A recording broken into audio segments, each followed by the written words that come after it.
Alhamdulillah wassalatu wassalamu ala Rasulillah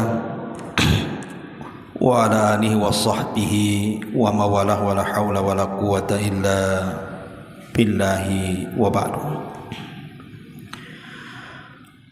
Alhamdulillah, segala puja dan puji hanya milik Allah subhanahu wa ta'ala. Salawat dan juga salam tahdiahkan kepada Rasul kita Nabi besar Muhammad sallallahu alaihi wa ala alihi wasallam. Alhamdulillah, di siang hari ini kembali kita bisa duduk bertalabul ilmi di Masjid Nidaul Ilmi. Dan pembahasan di siang hari ini kita akan membahas tentang keajaiban 1 jam sebelum waktu subuh. Ma'asyiral muslimat yang dimuliakan Allah subhanahu wa ta'ala, kita tahu Allah subhanahu wa ta'ala telah memilihkan kepada kita waktu-waktu yang sangat istimewa. Salah satu waktu yang sangat istimewa bagi seorang mukmin adalah waktu sahar, atau kita katakan waktu sebelum sholat fajar. Kenapa kemudian waktu ini sangat istimewa? Pertama,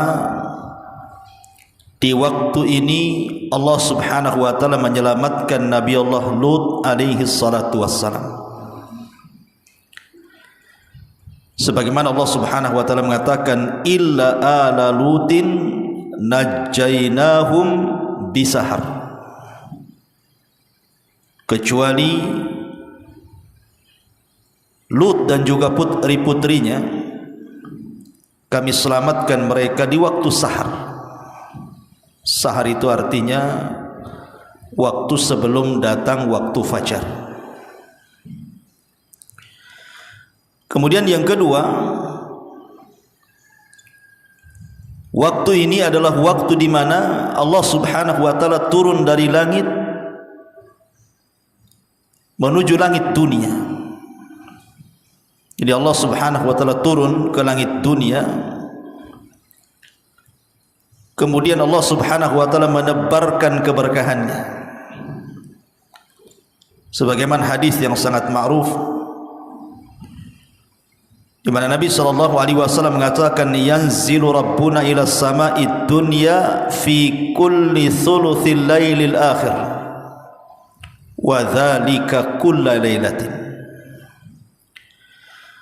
Allah subhanahu wa ta'ala turun ke langit dunia, dan itu di sepertiga malam akhir. Kemudian Allah subhanahu wa ta'ala setiap malam ketika turun ke langit dunia pada sepertiga malam akhir itu,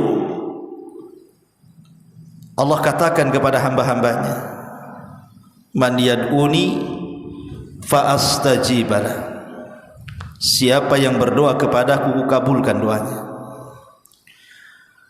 Wa man yas'aluni fa'utih, siapa yang meminta sesuatu kepadaku, kata Allah, aku berikan permintaannya. Wa man yastaghfiruni, dan siapapun yang meminta ampun kepadaku, maka Allah subhanahu wa ta'ala akan ampuni dosa-dosanya. Artinya waktu sahar itu waktu Allah turun menemui hamba-hambanya. Kemudian yang ketiga, para nabi dan rasul mereka sangat memperhatikan waktu sahar ini, waktu sebelum subuh ini, dan mereka gunakan untuk berdoa, beristighfar kepada Allah subhanahu wa ta'ala. Sebagaimana diriwayatkan bahwa Nabi Allah Yaqub alaihi salatu wassalam, apabila dia hendak mengucapkan istighfar, memintakan ampun untuk anak-anaknya, qama fi waqtis sahari, yunaji rabbahu wa yad'u auladahu, maka dia akan bermunajat kepada Allah Subhanahu wa taala di waktu sahar sebelum subuh, dan akan berdoa kebaikan untuk anak-anaknya. Wa yu'amminuna du'aahu, dan mereka anak-anaknya ikut mengaminkan doanya Nabi Allah Yaqub alaihi salam. Ya, Nabi Yaqub kalau datang di sepertiga malam akhir sebelum fajar, dia bangunkan anak-anaknya, kemudian dikumpulkan anak-anaknya, maka dia pun kemudian istighfar, memintakan ampun akan dosa-dosanya, berdoa kebaikan kepada Allah Subhanahu wa taala, dan anak-anaknya mengaminkannya. Dan itu difirmankan oleh Allah Subhanahu wa taala, qala saufa astaghfiru lakum rabbi. Maka Yakub mengatakan, aku akan memintakan kepada kalian ampun kepada Rabbku. Sebagian ahli tafsir mengatakan maksudnya Yakub berdoa untuk mereka anak-anaknya di waktu sahar, waktu sebelum subuh. Dan yang keempat, yang terakhir tentunya, waktu sebelum subuh itu adalah waktu yang sangat berharga bagi orang-orang yang bertakwa, karena waktu itu adalah waktu ikhlas. Kalau orang berdoa kepada Allah Subhanahu wa taala, istighfar kepada Allah Subhanahu wa taala, membaca Al-Quran ataupun salat atau ibadah-ibadah yang lain di waktu itu, maka akan lebih dekat keikhlasannya kepada Allah dibandingkan dilakukan di luar waktu selain waktu itu. Tentu hikmahnya, kenapa kemudian Allah Subhanahu wa taala pilihkan bagi orang-orang yang beriman yang tahu tentang keistimewaan 1 jam sebelum subuh itu? Apa hikmahnya Allah pilihkan waktu itu? Pertama, karena orang yang melakukan ibadah di waktu itu as'ab, sangat sulit sekali. Jadi orang yang melakukan ibadah 1 jam sebelum subuh itu sesuatu yang sangat sulit, karena waktu itu adalah waktu di mana manusia sedang beristirahat, di waktu manusia sedang terlelap-lelapnya tidur, enak-enaknya tidur, mimpi-mimpinya tidur. Tiba-tiba kemudian dia sengaja membangunkan dirinya untuk menghadap Allah Subhanahu wa taala di waktu yang sangat mulia itu. Kemudian yang kedua, hikmahnya karena ibadah di waktu itu, tadi saya sudah katakan, aktsaru safa'an min ghairihi, lebih banyak ikhlasnya dibandingkan yang lainnya. Dan secara kaedah kata para ulama, orang yang beribadah di waktu manusia sedang lalai, maka nilai ibadahnya besar di sisi Allah Subhanahu wa taala. Saya ulangi, sebuah ibadah yang dilakukan oleh kita di waktu manusia sedang lalai, maka ibadah itu bernilai tinggi di hadapan Allah Azza wa Jalla. Sama kalau kita cerita tentang salat duha. Kenapa salat duha itu ibadah yang mantap, ibadah yang luar biasa, sampai dikatakan ibadahnya orang-orang yang bertobat, salatul awabin. Karena memang di waktu duha itu manusia sedang sibuk-sibuknya mengejar dunia. Tiba-tiba dia keluar dari kesibukan manusia kemudian menghadap Allah Subhanahu wa taala. Sama juga orang yang beribadah di waktu sebelum subuh. Manusia sedang lalai, terlelap tidur tuh, tiba-tiba kita bangun hanya untuk menghadap Allah Subhanahu wa taala, maka bernilai pahala besar. Karena ibadah di waktu-waktu manusia sedang lalai.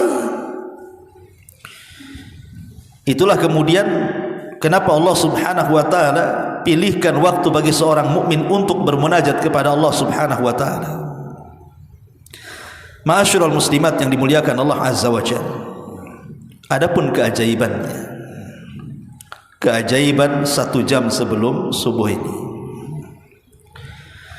Masyaallah muslimat yang dimuliakan Allah Azza wa Jalla, saya yakin saya, ibu-ibu atau siapapun yang hidup di dunia ini pasti pernah mengalami atau sedang mengalami ujian dan cobaan. Entah ujian kesehatan, entah ujian dari keluarga, pasangan, anak-anak atau orang tua, entah ujian ekonomi, entah ujian dari tetangga ataupun manusia yang lainnya, atau ujian dalam berdakwah, atau ujian dalam mengarungi rumah tangga, atau ujian mungkin karena faktor ekonomi, hutang banyak di mana-mana. Saya kira semua manusia mengalami perkara-perkara ini. Tapi yakin bahwa 1 jam sebelum subuh bisa menyelesaikan semua penderitaan yang kita alami ini. Karena 1 jam sebelum subuh itu ada keajaiban yang luar biasa. Kalau kita yakin, dan harus yakin. Ma'asyiral muslimat yang dimuliakan Allah Azza wa Jalla, oleh karena itulah maka siapapun yang merutinkan ibadah-ibadah yang akan saya sebutkan ini, kalau ibu merutinkan ibadah-ibadah yang saya akan sebut 1 jam saja sebelum subuh ini, maka kesulitan apapun yang kita hadapi di dunia ini, insya Allah, yakin kita, Allah akan mengurai sedikit demi sedikit, dan akhirnya Allah akan ganti kesulitan itu dengan kemudahan, penderitaan dengan kebahagiaan, kesulitan dengan kemudahan. Ma'asyiral muslimat yang dimuliakan Allah Subhanahu wa taala, kenapa demikian? Kok bisa 1 jam sebelum subuh itu bisa menguraikan setiap permasalahan kita? Apa rahasianya? Bu, Allah Subhanahu wa taala itu Maha tahu. Dia tahu kesulitan kita, kesulitan saya, kesulitan ibu, kesulitan siapapun yang hidup di dunia itu. Allah Maha tahu. Tidak ada yang tersembunyi bagi Allah Subhanahu wa taala. Oleh karena itulah maka Allah Subhanahu wa taala berikan waktu itu untuk bermunajat, di mana Allah Subhanahu wa taala akan datang pada 1/3 malam akhir, turun ke langit dunia,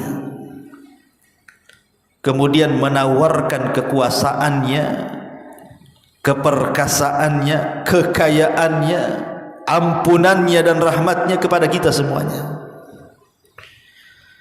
Makanya Allah Subhanahu wa taala berfirman kepada hamba-hambanya, "Man yad'uni fa astajibala."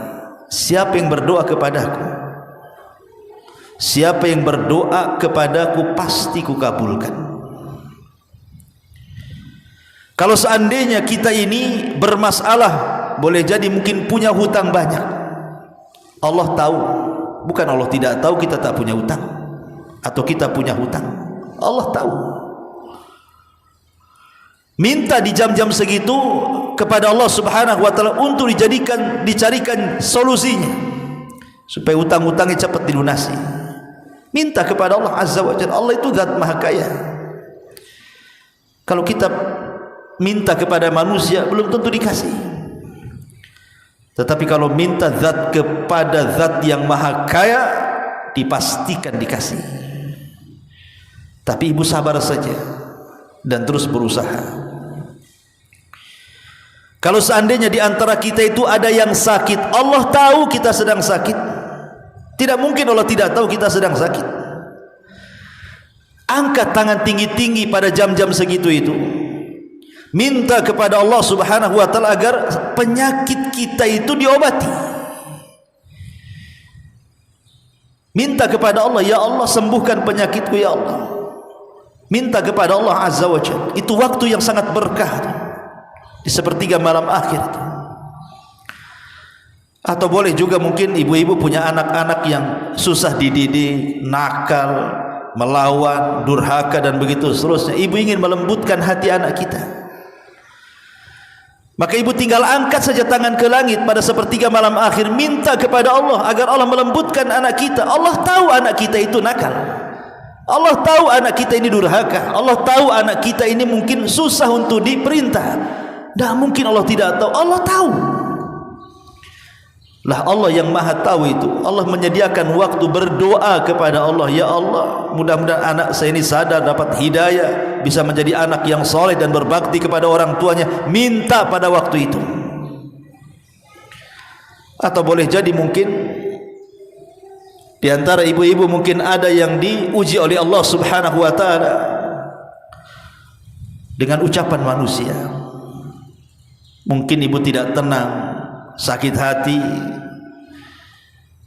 ataupun ibu kemudian merasa dibuli, difitnah, digibah, dibicarakan sampai sakitnya luar biasa. Allah tahu ibu sedang disakiti, dan Allah tahu siapa yang menyakiti ibu. Tinggal angkat ke langit, minta agar Allah berikan hidayah kepada orang-orang yang menyakiti ibu itu, dan Allah berikan kesabaran kepada ibu supaya itu menjadi pahala bagi ibu. Kan begitu harusnya.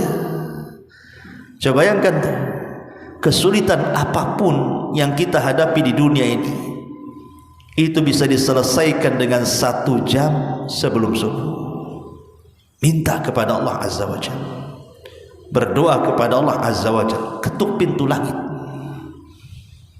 Coba kalau setiap malam seperti itu, setiap ada masalah kita menghadap Allah, setiap ada kesulitan kita menghadap Allah, setiap ada kesusahan kita menghadap Allah, setiap ada musibah kita menghadap Allah, tidak mungkin Allah Subhanahu wa taala tidak memberikan solusinya. Mustahil. Maka waktu-waktu yang sangat indah ini jangan pernah terlewatkan.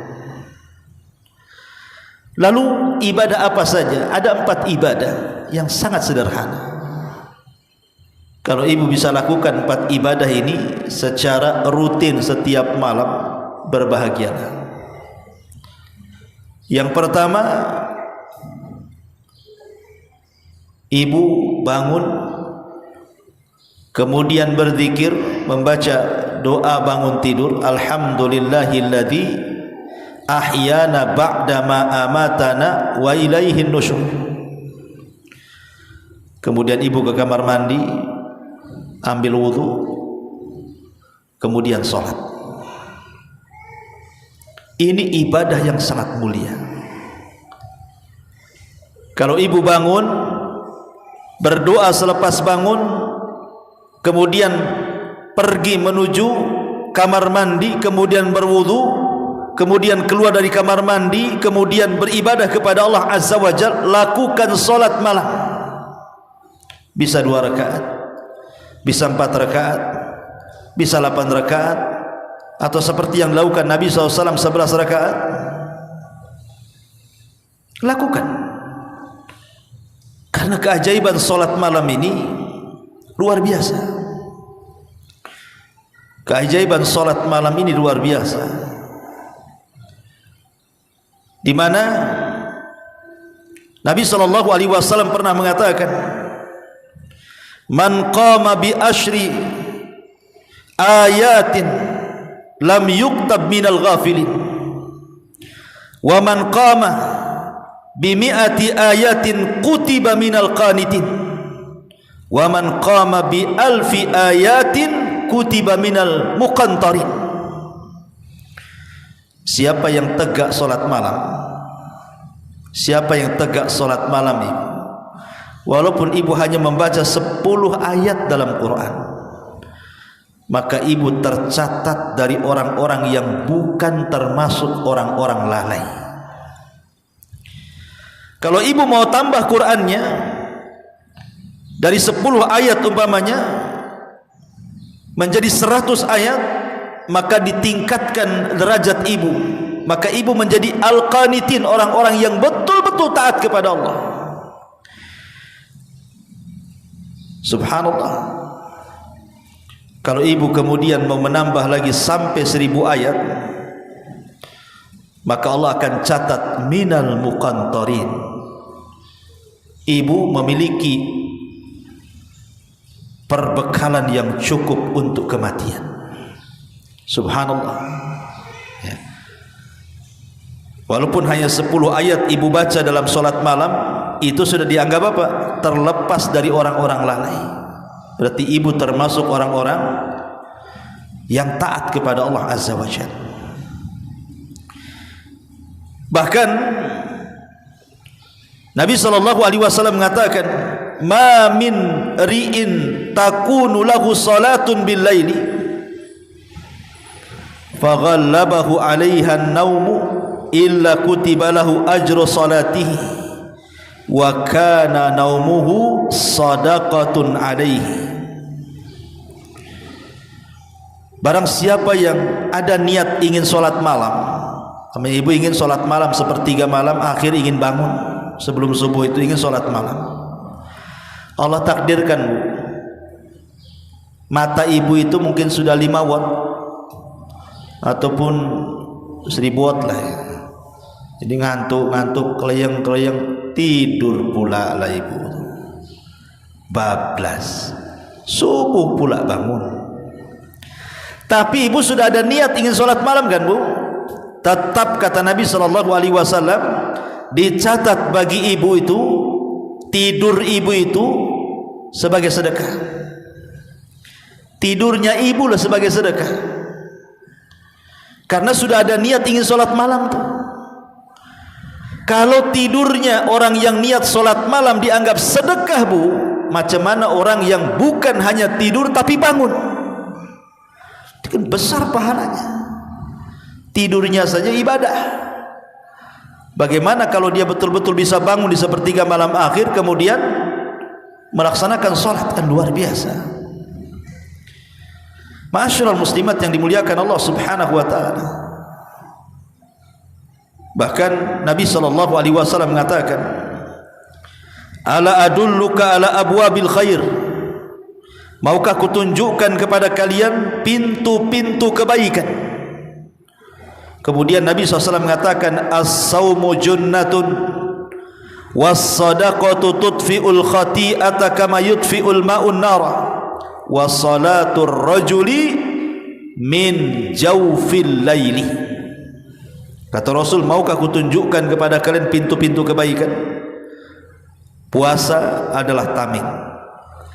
Sedekah bisa memadamkan atau menghilangkan kesalahan sebagaimana air bisa memadamkan api.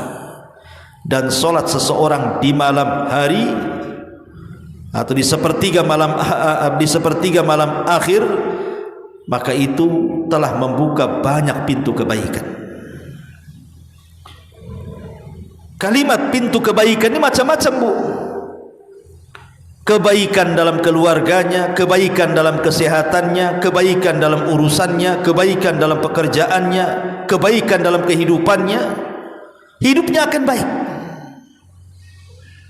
Makanya saya katakan 1 jam sebelum salat subuh ini ajaib luar biasa. Ibu hanya berdiri 2 rakaat sajalah kan begitu, tahajud. Itu kebaikannya luar biasa. Bisa membuka seluruh pintu-pintu kebaikan dalam hidup kita. Ini yang pertama. Yang kedua, selepas ibu melaksanakan sholat malam, walaupun hanya 2 rakaat atau 4 rakaat atau 8 rakaat atau 11 rakaat ya, tergantung moodnya lah bu ya. Yang kedua, ibu ambil mushaf. Ambil mushaf Al-Quran. Baca Quran di situ. Tidak harus banyak. Kalau memang ibu lagi malas, bacalah seayat 2 ayat pun jadilah kan begitu. Apalagi mungkin bisa 1 lembar 2 lembar. Apalagi sampai setengah juz atau 1 juz lebih bagus lagi. Karena barang siapa yang membaca Al-Quran di waktu itu, maka dia sedang membaca Quran dan sedang disaksikan oleh para malaikat. Sebagaimana hadis yang dikeluarkan Bukhari Muslim dari Abi Hurairah radhiyallahu an. Kata Abu Hurairah radhiyallahu an, aku mendengar Nabi SAW bersabda, tajtami'u malaikatul laili wa malaikatun nahar fi salatil fajr. Thumma yaqulu Abu Hurairah, faqra'u in syi'tum inna Qur'anal fajri kana mashhuda. Malaikat akan berkumpul di mana malaikat malam dan siang akan berkumpul di waktu fajar. Dan kata Abu Hurairah radhiyallahu an, bacalah kalau kalian mau, sesungguhnya Al-Quran di waktu fajar itu disaksikan oleh para malaikat.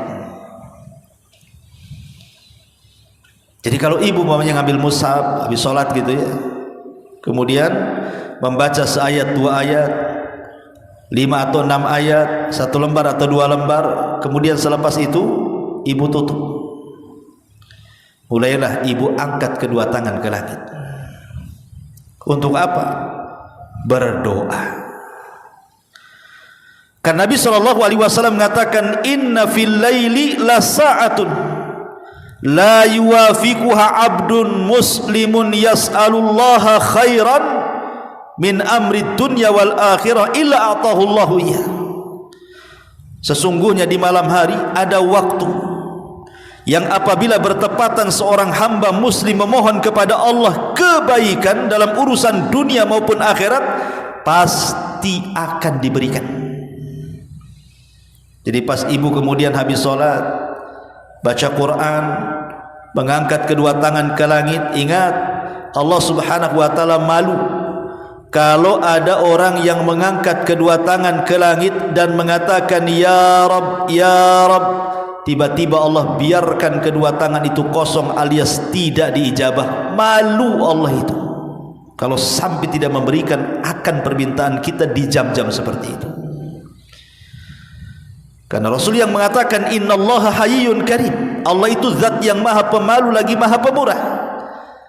Yastahi min abdihi, Allah malu dengan hambanya. Idza rafa'a yadayhi, apabila mengangkat kedua tangannya, kemudian dia berdoa kepada Allah azza wa jal, thumma yarudda sifra, tiba-tiba kemudian tidak ada yang diberikan oleh Allah subhanahu wa ta'ala. Malu Allah.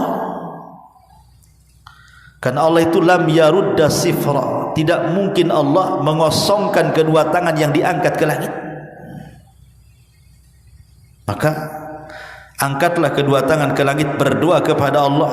Disitulah Allah katakan man yas'aluni fa'utiyah, siapapun yang meminta kukabulkan doanya, kukabulkan permintaannya. Minta apa saja, minta kepada Allah. Ma'asyiral muslimat yang dimuliakan Allah subhanahu wa ta'ala. Kemudian yang terakhir, setelah kita berdoa kepada Allah, meminta sesuatu hajat kita kepada Allah, apakah meminta kesembuhan, apakah meminta ekonomi, apakah meminta supaya hidupnya tenang, istiqomah, atau apalah namanya, selepas itu istighfar, minta ampun kepada Allah subhanahu wa ta'ala.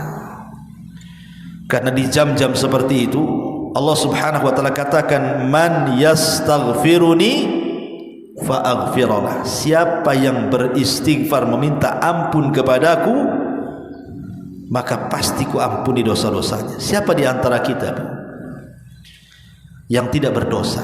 Istighfar itu meminta kepada Allah bukan hanya diampuni tapi ditutup dosa-dosa kita, ditutup aib-aib dosa kita.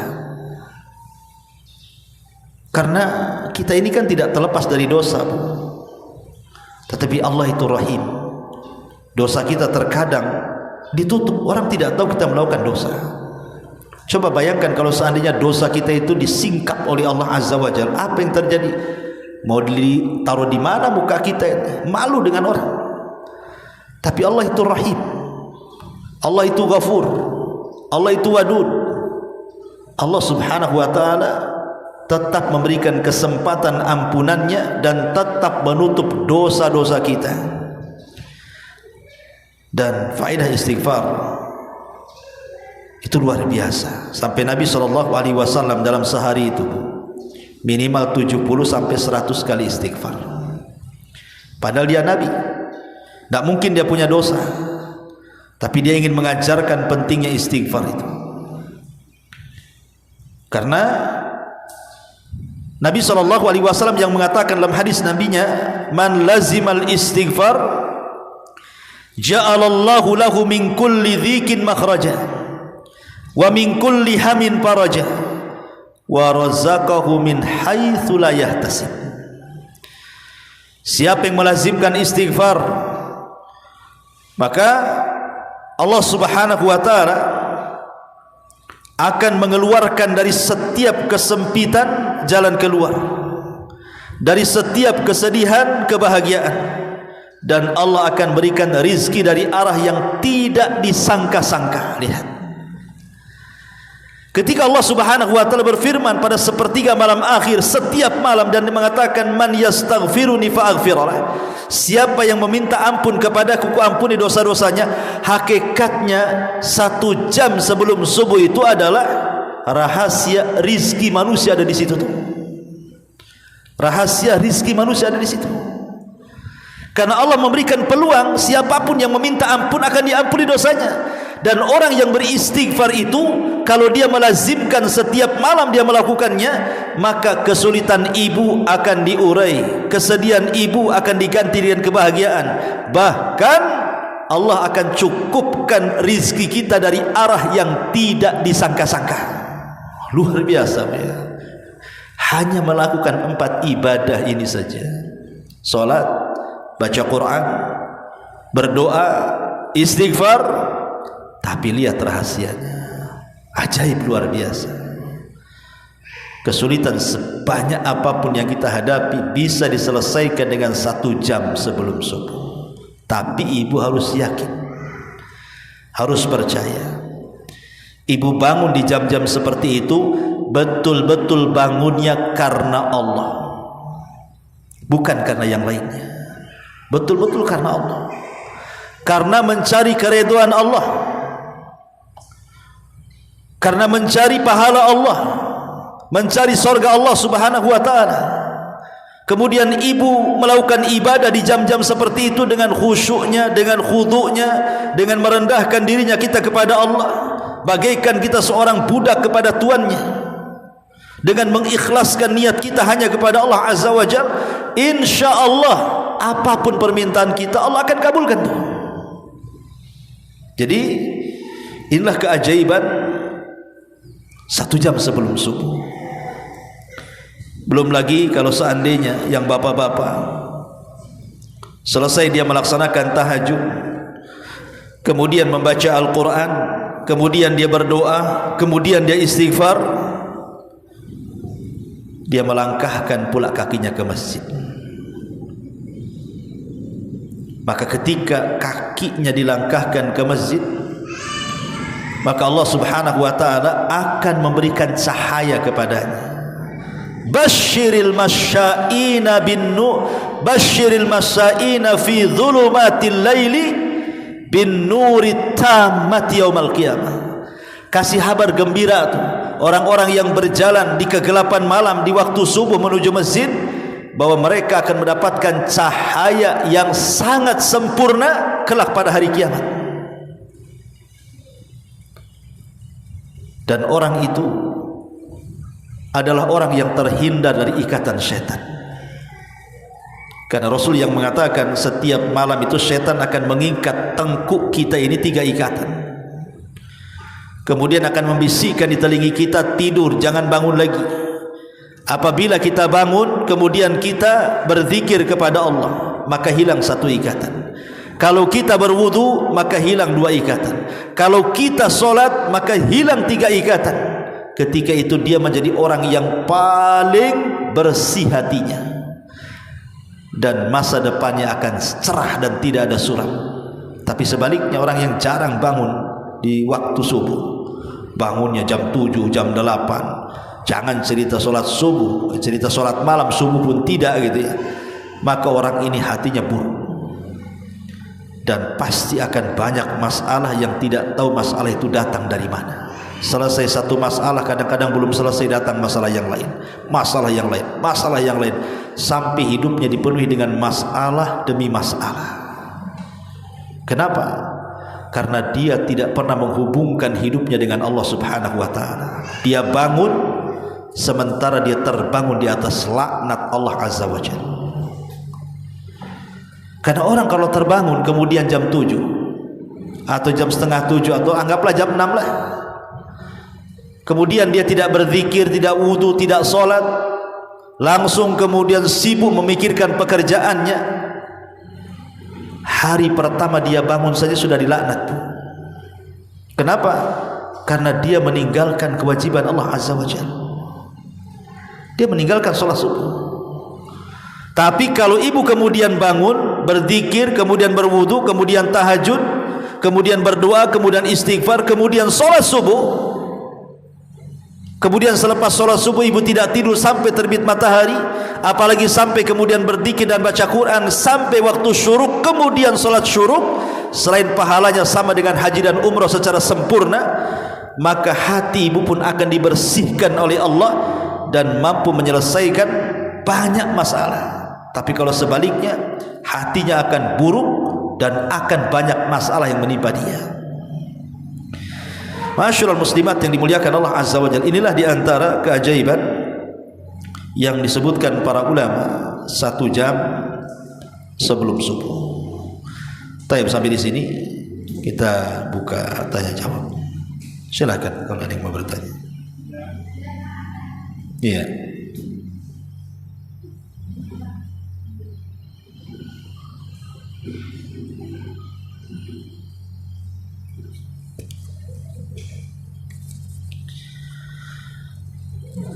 Ya, di sini ada soalan.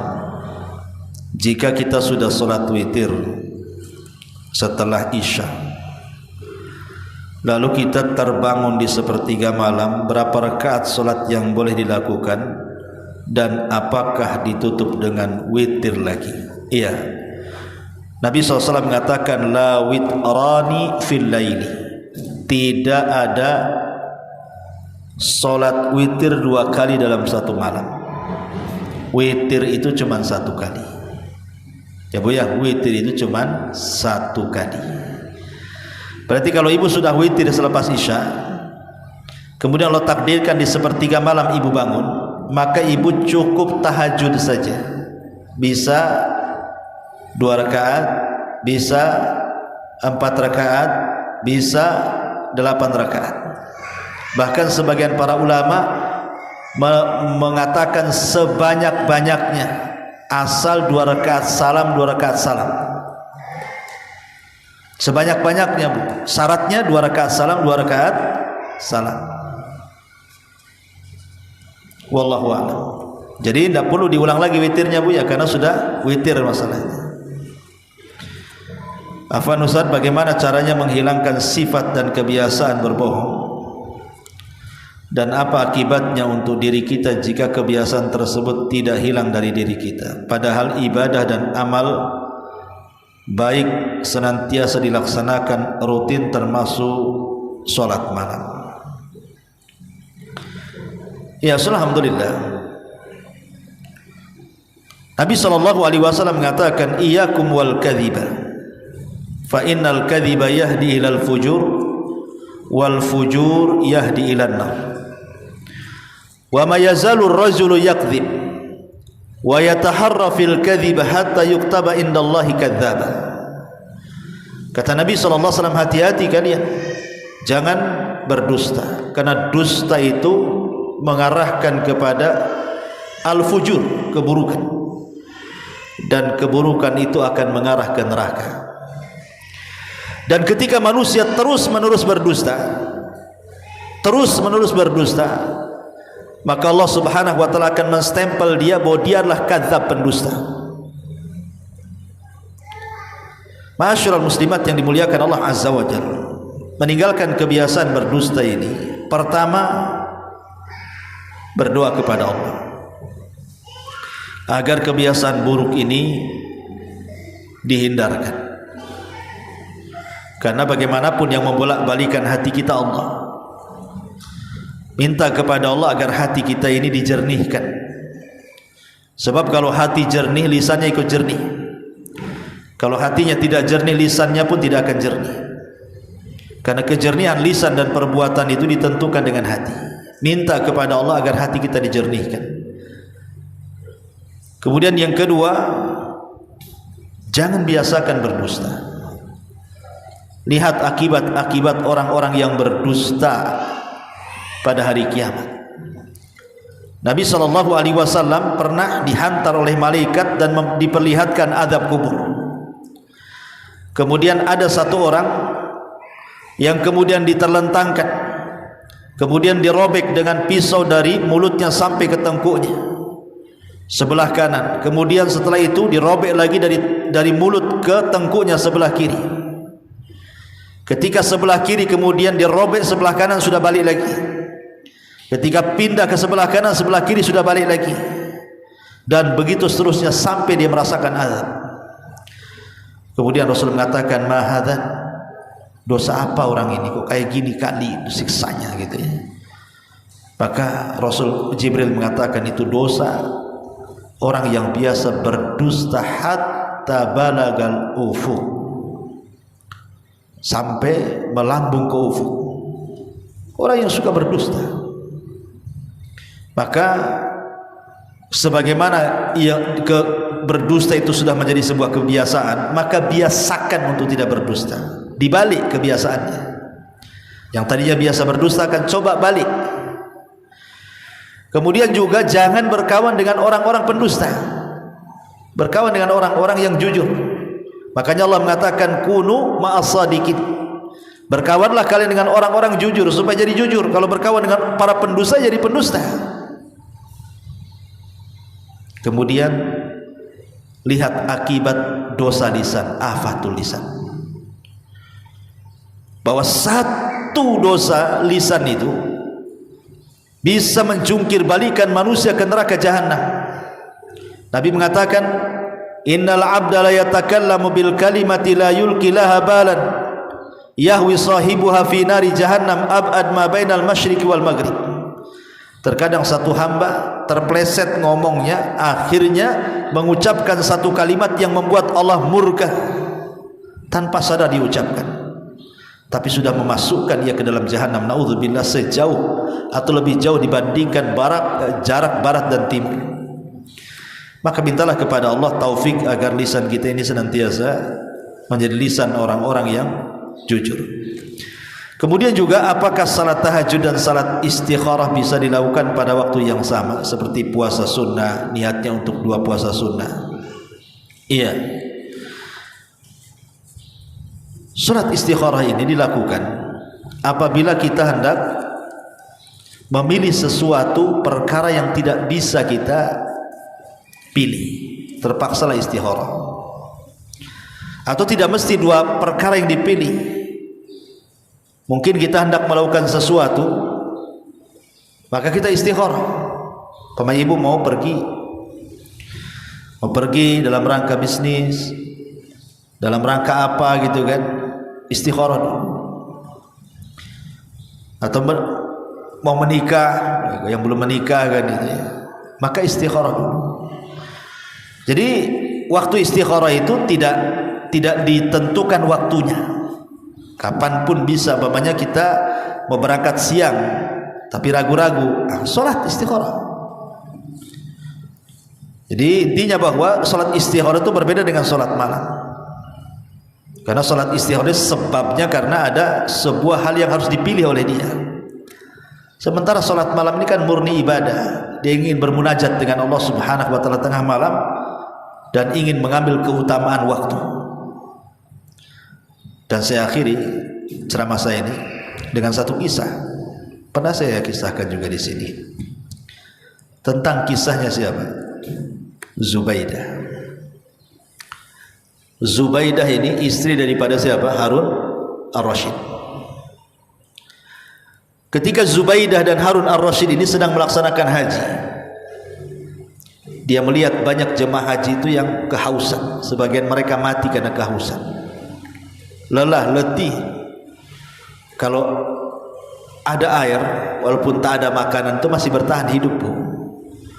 Tapi kalau ada makanan tak ada air, sama aja bunuh diri, Bu. Jadi banyak orang yang mati di zaman itu, orang yang haji itu. Akhirnya Zubaidah terpikir ingin menginfakkan semua hartanya membangun mata-mata air. Ma'ruf sekarang di Saudi itu disebut dengan Ainu Zubaidah, mata airnya Zubaidah. Sehingga banyaklah setelah kemudian dibangun dengan dana pribadi dia, entah berapa triliun lah kalau zaman sekarang ini.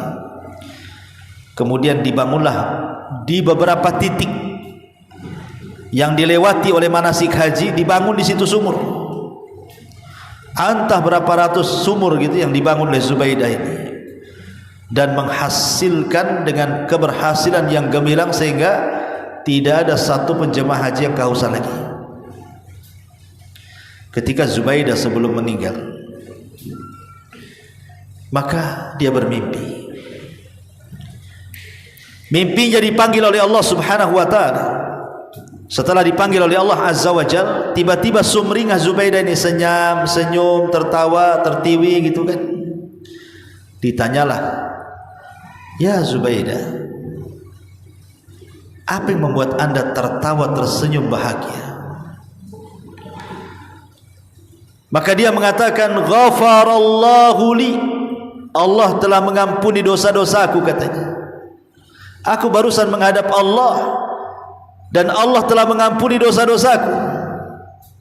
Maka orang mengatakan, apakah lantaran amalmu yang luar biasa membuka mata-mata air sehingga jemaah haji banyak yang minum sehingga tidak lagi ada orang yang haji mati gara-gara kehausan? Kata Zubaidah, "Al-ainu wa mal ain."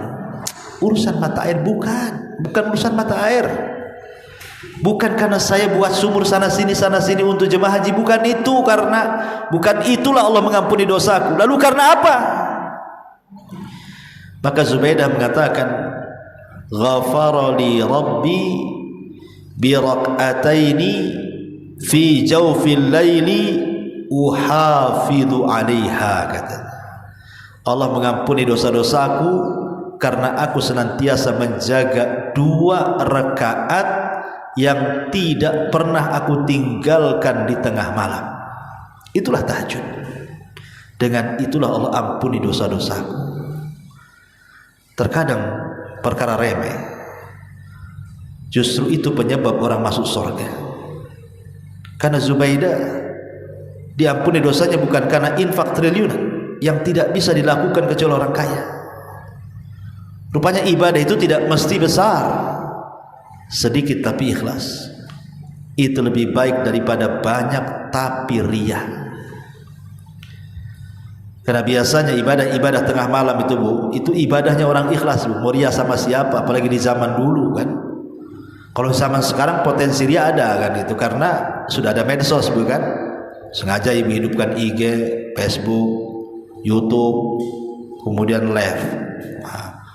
Ataupun walaupun tidak live secara langsung, nulis status bangun, soalnya dia mengatakan kayak aku loh bangun, cuman dia tulisnya bangun ini subuh. Maunya dia mengatakan seperti aku dia bangun, cuman tidak mengatakan seperti itu saja. Dia cuman tulis statusnya itu bangun kaum muslimin gitu ya. Ini sudah jam sekian. Ini hati-hati kalimat ini. Niatnya baik, mengingatkan orang untuk bangun. Iya kalau dia buka WA, kalau enggak ya. Makanya kenapa tengah malam itu ibadah yang sangat ikhlas. Hanya orang-orang yang ikhlaslah yang bisa bangun di tengah malam. Kalau orang enggak ikhlas enggak mungkin bangun di tengah malam. Saya jamin. Ya. Wallahu a'lam. Sekira cukup. Subhanallah bihamdika asyhadu an la ilaha illa anta astaghfiruka wa atubu ilaik. Allahu ta'ala. Assalamualaikum warahmatullahi wabarakatuh.